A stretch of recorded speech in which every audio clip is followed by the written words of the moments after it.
Yes, thank you so much. I want to appreciate you too. I don't mean to say that the other guests are not always so secure, but you sound so secure. I work with kids, with children, and the value we or they, the parents, hold so dearly is to have their children be taken care of by secure adults. You sound so secure, and I want to thank you so much. To you, our viewers, there, Nsereko Zahara drops a comment here saying that my daughter always complains that the moment I switch to Uganda, I speak in volume 10. Me, on my side, I'm excited about talking my mother tongue. Yes, okay. We are about to wind up. I'll make a few interjections here, but Jovia and Judith, our last spot of concern is the question of which of those core values, norms, anything you may name them, that you feel, in as much as we integrate, in as much as we learn and unlearn things, that at least these ones, I've held them and I should hold them and pass them to my children. You could be speaking from your circles, from your perspectives, but as well sharing a sort of inspiration. Because the reality is, one thing I always argue, I've had clashes with 2-3 people here, even in my first year in Norway, where I argued that regardless of where I am, Norway, not even in the White House of America, there are those aspects that should define Mugisha Moses, regardless of where I am. Talk about inspiration, integration, change. There are those aspects that when you meet my OG in St. Kalemba, my OG in Katikamu, someone I first met in Norway, and maybe those I'll meet in the next 5 years, when you ask them who Mugisha Moses is, they will describe those things. So back to you. I will need you to share with us those aspects about the Ugandan culture that you feel that despite the levels of assimilation and integration, these must be upheld. But before you do that, I will, drop in also share from personal experience, from what you two have said about being open and letting our children speak and question us about things. So as we discuss cultures, we have to learn or unlearn. I've personally appreciated a lot of bits from the Norwegian culture and child upbringing. I have 2 children, a daughter of 2 and 9. The one 9 years old is in Uganda. But in as much as she's still in Uganda, but there are things I've copied here and inculcated in her. She one time questioned a friend who was on visit to Uganda. He had dreadlocks. That why do you have plaited hair, yet you're a man? So he felt so challenged because he wasn't used to it. I mean, Ugandan kids asking so openly. And maybe as a father, speaking to the fathers out there, that as we nurture our children, we must also be prepared to swallow our egos. I mean, to be humble enough when you nurture them that they have to question why a typical Norwegian child, okay, speaking from Norway, but I believe it's the same in Sweden and Denmark. A typical Norwegian child has 2-3 words embedded in their DNA. Why? What? Why is this? What is this? What is that? So there is too many of questioning why and that. I'll share from personal experience. I have, my daughter has engaged me in a very sensitive talk where she asked, and when I shared this with a couple of friends that she asked me ABCD, they were like, how dare you let a child ask you that? How? But these were sensitive questions. And when I tried to dodge, she told me, but Dad, you've already told me that I'm confident enough. I have to be smart, that I can take in anything. I have to ask, because you also tell me to ask. You also ask me. So I calmed down. I had to share what she asked about. So it takes courage for a typical African father to address questions raised by children. So, but okay, that was a spot to share from personal experience. But as we wind up, Jovia, yes, share with us on those aspects you feel that must be upheld despite the integration. Yes, thank you. Yeah, if I'm going back to restate the question, you're saying that in simple terms, I state the values that I've decided to keep as an individual. Perfect. Yes. This is not a rule, our viewers. This is just me sharing what I have chosen to take with me.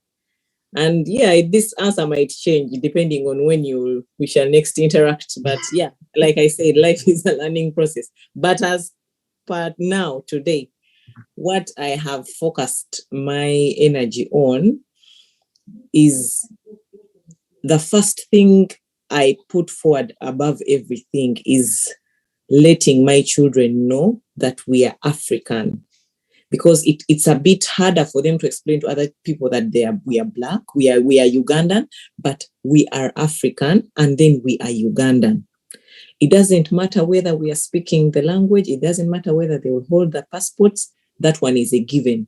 That don't even debate it. Don't say why his mommy is a bit lighter than other people that she hangs out with. We are Black. I may not exactly, it's not the color, but it is how we call ourselves. And that one we've held as a value. And two, I'm trying to, as much as possible, to teach them how rich our food is every opportunity that I get, because I realize that in as much as another, like where we are economic immigrants, as I may feel generalize the situation, but doesn't necessarily mean that where we came has all the values that we want or are better than where we came from. I've actually realized that where we came from, we really had good food, and these are the things we used to take for granted. It has been so hard for us to get nice pineapples, nice avocado, nice mangoes. So every time we get an opportunity to experience that, I am proud to tell them this comes from where we come from. It is good, and you might not be able to get this good anywhere else in the world. So I've held on to that. And I think what tops it all up, that this is a value that I will share that I share with Judith and you, Brother Moses, is that I have told them that no matter where you are, no matter who you are a child of God. And that encompasses so many things, that you are chosen, that everything that has been designed for you will work for you, that life it doesn't guarantee that life is going to be easy, but you will make it through. And I keep telling them, you know why I know that you'll make it through? Because you were born of a smart mother, you were born of a smart father, you have smart parents. That automatically means you are smart and you have the ability to go through this. With time, we have had challenges with the language. That one is giving us a run for our money, and I'll give you credit, Judith, for being able to speak it. But we have not given up. We talk, they hear us, and we hope maybe by next time we share this topic, I'll be able to put that star in to get that medal and say that we have gotten there. But it's a process. Thank you. Yes, thank you so much, Jovia. I will say it every now and again that one of the most amazing and beautiful things that have happened to me for the 8 years I've lived in Norway is Euroforum. I mean, sitting on a digital, desk with intellects and share nuggets of knowledge, reflections, and thank you so much. Yes, Judith, you share your insight as well on the same question. But before that, Simoji John Remy asks, the presenter, what if both parents are from a different country, culture, but found themselves here? How do they tally this in this topic of discussion? Okay, we're about to wind up, but I'll just request for a short reflection on this. A short one, just after Judith has talked. Jovia, you say something small, and you will also say your last remarks as we close this show. But also to let you know, our dear viewers, Smoji John Remy is a friend and one of the credible people I know living in Denmark. He will soon be one of the hosts on Euroforum. So there will be cases where you won't see me and see him. He's one of the people I admire so much, and he has a very good touch on juggling through topics, and the humor he has as he hosts is one that is very unmissable. So be on the wait as we carry on. Judith, just to refresh the question, those values you never let hold of despite levels of integration. Share with us. Yes. Thank you, Madam Jovia, and to you, our host, Mr. Mugisha. Thank you so much. Some of the things that I've retained that have been of help to me, even at this stage, after I say 24 years in Europe and coming here as a child and facing this dilemma in being an African or a Ugandan in Denmark, facing these challenges here, doing the do's and the don'ts from my parents. I retained one thing that has helped me carry on. Many of us parents or children, we come from Africa as believers and we drop that. That is our strength. Mm. Yes, we know that even back home, our parents, even when they could not solve certain issues, imagine we come from a background where people are poor. How do you think these people have made it through this generation? They have had to believe in God. So please don't drop your faith you have in God. Some of us come here and we think, oh, these things were just to make Africans go to church. No, these things have shaped Africans. These things have made us strong. These things, that's why today, the things that you find in Africa, those special things that are in Africa that are not taken out are being held by these special things like believing in God. So please retain that. And the other thing I will concur with Madame Jovia. If you have a child and you're a parent, because we are talking to parents and we are talking also to teenagers or children who are able to listen, retain the fact that you are African. Love yourself. That is important. Love God, number one. Love yourself. Don't deny yourself that you're an African, because that's where confusion and stress and depression comes from. Dear parents seated there, show your children that you're an African and you love it. It doesn't matter how you came, because maybe some of us ran from our countries and we are refugees here. Still, you can be a refugee happy as an African here in Denmark or in Europe or wherever. Be a happy African, because you can never be a Norwegian. You can never, even after holding a Danish passport, me sometimes I even feel shy when I take it out. Because when you arrive at the airport in Uganda, of course they take it but they know you are black. I can never even stand here at work and I say I'm a Den. I don't, even if in the passport it's written on that I'm Danish, but I don't say that because I'm an African. And someone is going to say, oh, why don't you say that? No, I want to be happy that I'm an African. So you too, retain your skin, retain your hair.